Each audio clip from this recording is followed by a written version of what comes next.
Gundam.tk presents 1/100th Zollidia. Hey, what's up again, everybody? It's Robert184, 2 R's, 2 B's from Gundam.tk, which is gundamreviews.net, where you can see all sorts of Gundam reviews in one place, and I'm here to wrap up my review of the 1/100th Zollidia from Victory Gundam. You've seen the unbox, the parts, and the MS itself. Now it's time to take a look at whether this is something you want to purchase for yourself.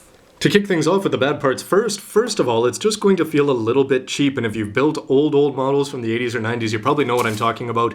It just feels like the plastic has come a long way, and when you're putting these things together, there's going to often be, when you cut the parts off, a little bit of flaking around the edge. I don't know the technical term, but little bits of plastic that you're going to have to cut off with a modeler's knife. It's not terrible by any means, but it's certainly not up to the standards that you'd expect from a master grade today. And something I just find strange more than a complaint is just that this isn't a high grade. When you take a look at the Gundam Bible, the V1, the V1-, the V2, Assault, and Buster, they're all high grades. It's only this and one other that aren't. I just find it strange that it's in the same line. Came out, I guess, that because it's 1,000 yen compared to 1,500. But anyway, it seems to me like this should have the high grade designation slapped on it because it's as good as some of the older high grades actually were. But with older kits, you often have an over-reliance on stickers, and this kit is no exception. And it's just unfortunate that some of the things are missing stickers that you'd think would. Like the beam rifle, you've got this great scope mechanism that they advertise on the side of the box. They're like, hey, look at this feature, and there's no seal. Even though they give you a bunch of other green ones, it wouldn't have been hard to put one in. Of course, that just means you can cut one out yourself or make it up. But when you're looking at the feet here, if you notice, you're going to have the toes with that bright red plastic and the seals that just stand out down there. That's a big part of the Gundam, and you'd think that that could have been made out of plastic. As with this parts inside the skirts, you have to give them credit for at least doing that right, but it still leaves the glaring problem of the shoulder unaddressed by the stickers. Some of the things that are a little bit strange about the overall bends, the way the elbow bends, the way the knees bends, the things like these hollow knee joints that you can see there quite clearly. Like I said, I'd rather have them on the outside so that when you're looking at it from the side, it's going to look ugly, but usually you're looking at it straight on, and with the legs slightly apart there, you just don't see it. It's just strange that they'd have such an ugly part and be quite visible. But the biggest complaint is going to be right in front of your eyes as it spins into view here. This shoulder looks fantastic. It's got the red trim, the stickers on there. It's got a big bunch of details there with lots of lining opportunities that look great, just like the shield.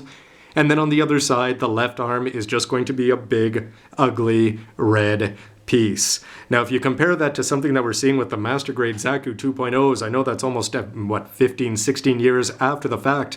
But anyway, you can just see that they can put a lot of color into that, but they chose not to. Now, because I just paint with spray cans, it's not something that you can easily do, even though you could tape it, because then I'd have one color that's just going to be so different from the rest, and I don't feel like painting the whole thing. A pro would be able to match that colors, or you can just use the manuals. They do give you a good guide in terms of that. But anyway, you're going to buy this kit, and you're going to be disappointed right out of the package because one of its best features that they're showing off on the box is not going to be reflected in the model. But Katojina's now put her shield up and decided to ignore the previous 3 minutes and just focus on the good stuff. And I'm going to have to give something credit that you don't normally talk about is the manual. And I've built some old kits, and I built some kits from the late 90s and things like that, that actually had a worse manual than the one that we have here from 1993. So kudos to that. It's easy to follow. The seals are well labeled. You're not going to make any mistakes if you do it. You're just going to have to be a little bit careful about the eye thing, which is another good point I'll talk about. But anyway, just read the manual carefully for a few parts, and I think you'll be okay. However, the best thing that I've got to say about this, look at this beam shield. It's looking fantastic. It's almost as tall as the Gundam itself. It's got a great generator there that sticks out of the forearm. You can have that on or off. It's going to look good either way, and I just think that it's a fantastic bit of technology for back in the day to have clear parts. And when you throw in the fact that you're going to be getting clear beam sabers, compared to even kits today where you're going to be getting solid one-color beam sabers, they could do it back in the day to make them clear. And that's a good thing, because if it's hidden in the hand, it doesn't really matter if that part's clear, because, as I just said, it's hidden. Other little things like the fact that the scope can open up on there and it actually reveals a little bit of details. Those are something that the 00 line was showing off with their 1/100 stuff. It's just cool to see that they could do that 18 years ago with their non-grade lines as well.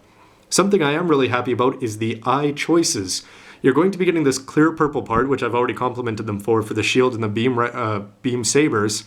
But if you did nothing with the head except put on those red stickers, and because it's just a very simple two-piece construction, to put in these clear purple parts, you're actually going to have eyes that stand out, and that's fantastic for people that don't want to bother to go ahead and paint. Now, with just a little bit of effort and a little bit of green and red, I was able to fix that up. But the fact that you get open eyes, closed eyes, and the differentiation in the color here, I think is fantastic and one of the best reasons for me to get this, besides the weapons, as I pointed out before, and the fact that it's just got a better color scheme than I expected. With the two colors, the light gray and the slightly darker gray offsetting very well, and that red and the green, it just makes everything pop for a very reasonable price. So what's the final verdict? Well, I just said it there. Because of the low price, it's only 1,000 yen, and it's a really good kit, I have to say, for 1993, despite the fact that it was ignored and not given the highly sought-after high-grade designation. And it's really helped in my eyes just by the fact that it is the only bad guy from 1/100 from Victory Gundam. And it's unfortunate that there are too many lines like Turn A that don't have any bad guy representatives, but this one at least has one, so you gotta give it credit for what it is. Yes, there are problems, cheap plastic, but overall I like the design of the mobile suit more than I thought I did.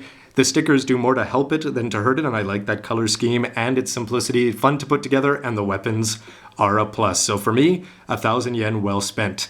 Anyway, why don't you let me know what you think of this kit? It would always be great.